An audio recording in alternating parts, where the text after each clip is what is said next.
بسم اللہ الرحمن الرحیم۔ یوسف بن عبداللہ بن سلام کہتے ہیں، میں سیدنا ابو درداء کے پاس گیا جبکہ وہ مرض الموت میں مبتلا تھے۔ انہوں نے مجھ سے پوچھا، بھتیجے کس چیز نے تجھ سے اس شہر کا ارادہ کروایا؟ کون سی چیز لے آئی تجھے؟ میں نے کہا، جی کوئی چیز نہیں ہے، بس آپ اور میرے والد کے درمیان جو تعلق تھا اس کے لیے آیا ہوں۔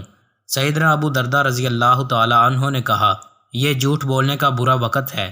میں نے رسول اللہ صلی اللہ علیہ وآلہ وسلم کو یہ فرماتے ہوئے سنا، جس نے وضو کیا اور اچھا وضو کیا، پھر کھڑا ہوا اور 2 یا 4 رکعت نماز پڑھی اور اس میں اچھے انداز میں ذکر اور خشوع اختیار کیا، پھر اللہ تعالیٰ سے بخشش طلب کی، اس کو بخش دیا جائے گا۔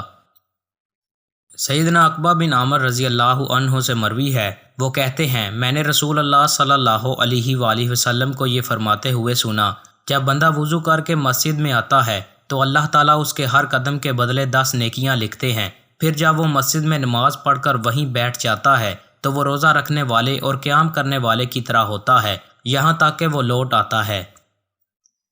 سیدنا ابو سعید خدری رضی اللہ عنہ بیان کرتے ہیں کہ رسول اللہ صلی اللہ علیہ وآلہ وسلم نے فرمایا، کیا میں ایسے اعمال پر تمہاری رہنمائی نہ کر دوں کہ جن کی وجہ سے اللہ تعالیٰ گناہوں کو مٹاتا ہے اور نیکیوں میں اضافہ کرتا ہے؟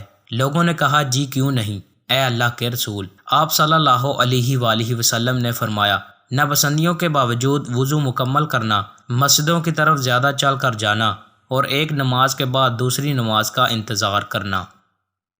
دوستوں، مزید اچھی ویڈیوز کے لیے چینل کو سبسکرائب لازمی کریں۔ بہت شکریہ۔